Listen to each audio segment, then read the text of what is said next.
Quand j'ai fait notamment les vendanges, et la 3e semaine, ils nous avaient fait vendanger sur un bloc où ils venaient juste de passer un produit, où il y avait encore de la poudre blanche sur les feuilles.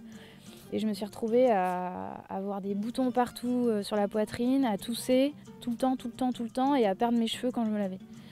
Et dès que j'ai fini les vendanges, 2 jours après, j'avais plus rien. Je veux bien faire ce métier, mais j'ai pas envie d'en mourir.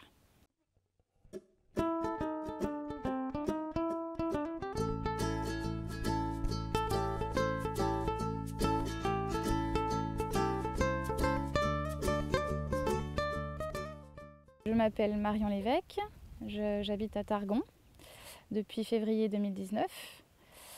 J'ai fait la promotion 2008, donc grande école à Audencia. Et je suis actuellement chef d'exploitation de la ferme des Petits Pieds et créatrice de la ferme du coup. Et ce depuis février 2019, donc je finis ma 4e année. J'ai démarré ma carrière professionnelle dans le contrôle de gestion, à faire du SAP, du Excel 12 heures durant. C'était un peu routinier pour moi. Au bout de 6 mois, j'avais fait le tour de mon poste. Donc j'ai pris la décision de partir de chez Nestlé pour intégrer IRSTEA, donc un institut de recherche publique. Et les chercheurs travaillaient vraiment sur des thématiques environnementales et agricoles. Au bout d'1 an et demi là-bas, je suis partie. Et là, en fait, je me suis dit, bon, il faut que je prenne un temps pour moi pour vraiment réfléchir à ce que je veux faire demain. Donc, je suis partie 1 an en Australie.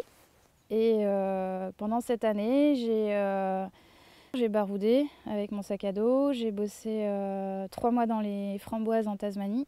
Et je me suis dit, mais en fait, j'ai trop envie de faire ça. C'est parce qu'il y a du management, parce qu'il y a un peu de contrôle aussi. Il y a énormément d'humains, il y a énormément on travaille avec le vivant. Et au final, ça s'est décidé. J'ai trouvé une formation à Blanquefort. J'ai fait cette formation qui était une formation maraîchage. Et j'ai tout vu. Donc j'ai été chez des permacoles jusqu'au hors-sol en fait. Voilà, en passant par les conventionnels et les bio bien sûr. Et à l'issue de cette formation, j'ai pris ma décision donc de me lancer en bio. Travailler en bio, c'est beaucoup plus intéressant. Intellectuellement, c'est vraiment, on est dans la création, quoi. On est vraiment dans... Enfin, des fois, j'ai plus l'impression d'être artisan que... Enfin, voilà, on fait plus un métier d'artisan. Enfin, on comprend que en fait, on a affaire à un système, enfin, que tout est lié, tout est interconnecté. Et donc, on est constamment en train de composer et de travailler sur les équilibres. On travaille beaucoup en préventif. Le curatif, ça marche des fois, mais souvent c'est trop tard. En fait, j'impose rien à ma terre, je l'écoute. Mais je suis là, attendez, j'avais prévu de faire ça, on va voir. Ah bah non, là ça va pas aller, c'est trop sec, ou alors au contraire, là c'est trop humide, on va planter ailleurs. Et c'est énormément d'adaptation.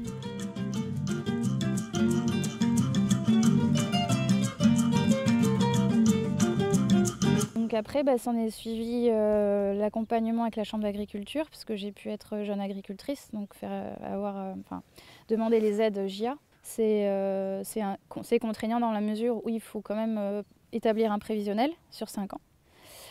Donc prendre pas mal d'hypothèses, et tout en sachant que j'avais pas le foncier à ce moment-là. Donc je suis partie d'un truc, genre le projet, voilà, j'aimerais faire ça. Maraîchage bio et poules pondeuses bio.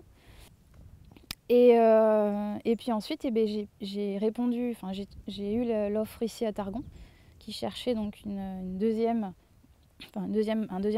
maraîchère.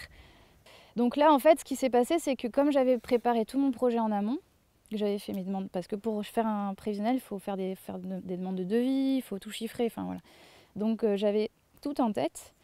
Donc en fait, après, j'ai déroulé, quoi. Donc la ferme des Petits Pieds, c'est une micro-ferme. Donc inspirée de la méthode Fortier et le fait de m'être installée progressivement, c'était pour aussi limiter les risques financiers. Se dire, je commence la première année avec 1600 m² de jardin et 100 poules. Et puis après, tous les ans, j'augmenterai ma surface cultivée plein champ et sous abri. Et mon élevage aussi, là je suis montée à 200 poules. Et aujourd'hui, j'ai à peu près 5000 m² de jardin. Et là aujourd'hui je suis contente parce que j'arrive à proposer entre 8 et 10 légumes sur mon étal au marché toutes les semaines, plus mes œufs. Mais la ferme des petits pieds, c'est ça aussi, c'est y aller pas à pas, apprendre pas à pas. Il y avait un peu ce côté aussi, laisser son empreinte quelque part, donc faire quelque chose qui a du sens, quelque chose qui me correspondait et de bien pour la nature et pour l'environnement. Voilà.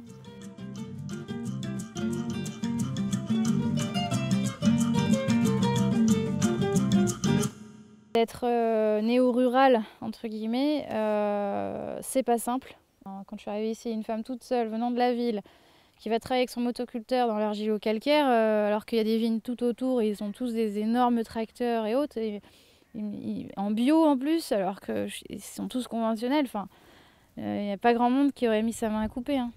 Parce que on est dans un choc, vraiment de culture, hein, entre cette ancienne génération et cette nouvelle génération qui vraiment pense vraiment pas de la même manière. Enfin, ouais. Dans ma génération, il n'y en a pas tant que ça qu'on pris la mesure du problème et de ce qui va nous arriver. Mais là, c'est vraiment à cette jeune génération-là qu'il faut tout péter, quoi. Il faut arrêter d'attendre. Le job, il va pas c'est pas en allant sur Indeed et vous n'avez pas trouvé de job de votre rêve. Créez-le, ce job.